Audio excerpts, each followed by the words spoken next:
Have you ever been mid-sentence when you watch someone's eyes glaze over? That subtle shift when they're physically present but mentally gone, their attention drifting to their phone, the window, anywhere but your words. In that moment, though they're still nodding politely, something breaks, the connection snaps, and you're left wondering what went wrong.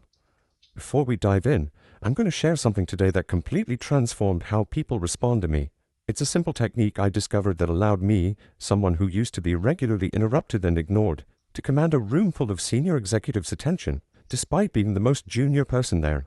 Research from Harvard's communication department found that listeners make subconscious judgments about whether to pay attention within the first 7 seconds of someone speaking, and it's not based on what you'd expect.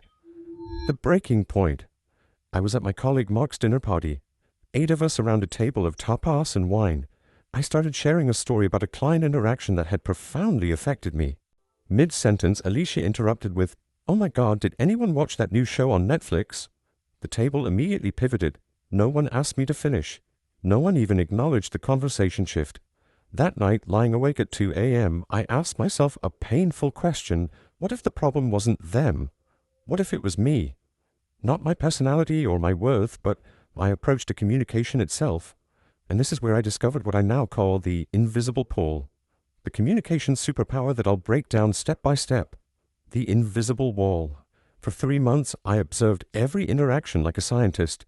I noticed when people leaned in and when they checked out. I watched how some stories captivated while others emptied rooms. The truth I discovered wasn't that I was boring or unlikable. It was that I, like most people, had been trained in communication tactics that actually repel connection rather than invite it. Schools teach us grammar and vocabulary, but not how to speak in ways that make people feel something. We learn to present information, not to create experiences.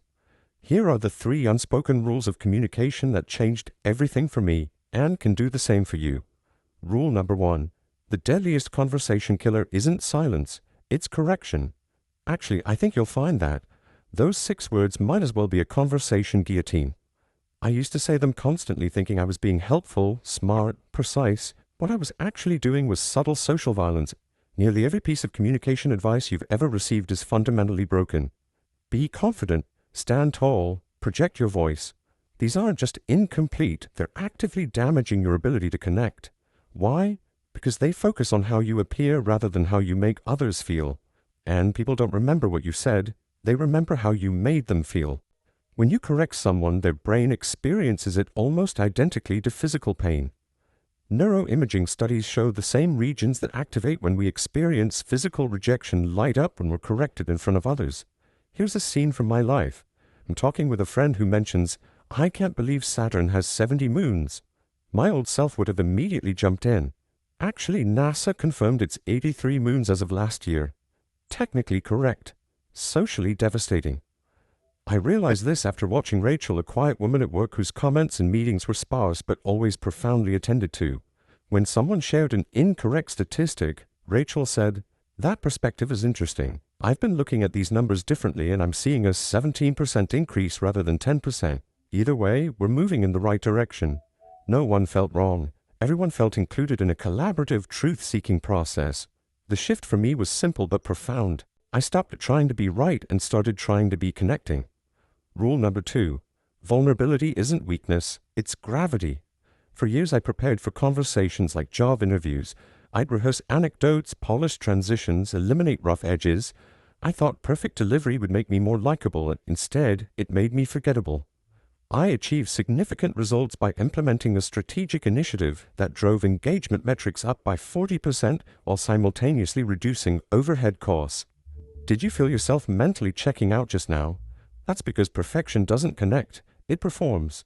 I discovered this watching Miguel, a new team member who instantly connected with everyone. His stories weren't particularly remarkable, but the way he told them was different. He'd pause, he'd admit uncertainty, he'd say things like, "This sounds ridiculous now that I'm saying it out loud," or "I still don't know how I feel about what happened." Those moments of authentic hesitation weren't weaknesses, they were invitations to connect. I was presenting our quarterly strategy, a huge moment in my career. As I began speaking, I noticed the CFO checking his watch.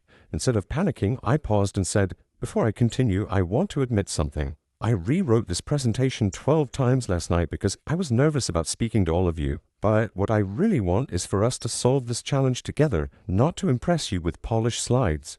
The room transformed. For the next 20 minutes, I had their complete attention, not because my content suddenly improved, but because I created authentic human connection. Rule number 3. Your emotional frequency speaks louder than your words. Only 7% of communication is the actual words we use. The rest is tone, body language, and emotional frequency. Watch what happens when I say the exact same sentence 2 different ways. First with tense shoulders, darting eyes, and tight smile. I'm really interested in hearing your thoughts on this. Then with relaxed posture, direct eye contact, and genuine expression. I'm really interested in hearing your thoughts on this. Same words, completely different message. Your body broadcasts your true intentions whether you wanted to or not. Try this right now. Notice the current position of your shoulders. Are they tense and raised or relaxed and lowered? Most people watching just realized their shoulders were hunched, and that subtle tension broadcasts anxiety in every interaction.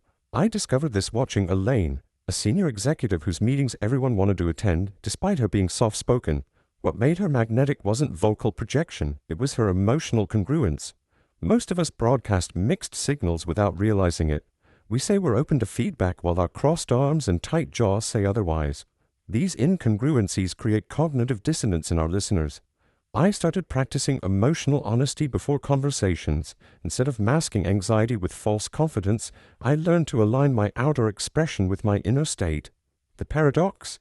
When I stopped trying to manipulate how I appeared and simply showed up authentically, people trusted me more. They listened more intently. They connected more deeply. The ultimate test.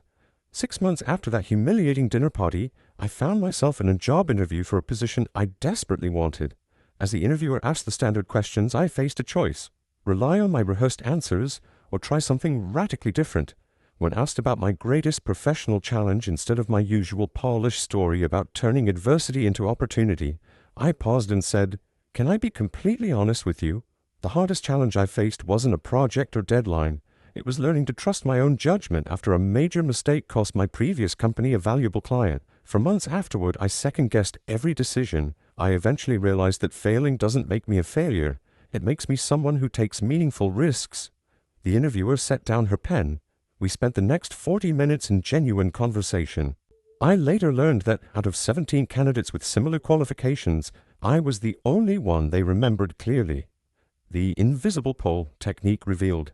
Here's the communication superpower I promised. The invisible pole technique combines all 3 principles into a single powerful approach that magnetically draws listeners in. The pattern break.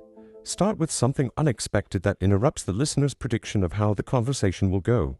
Before I answer that question, can I share something I've never told anyone about this project? The authentic bridge.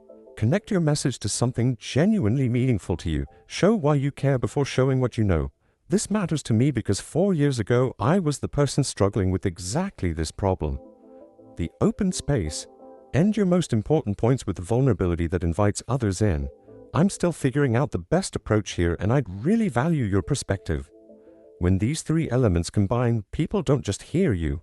They feel pulled toward your words. They lean in physically. They remember what you say. They connect with you on a human level.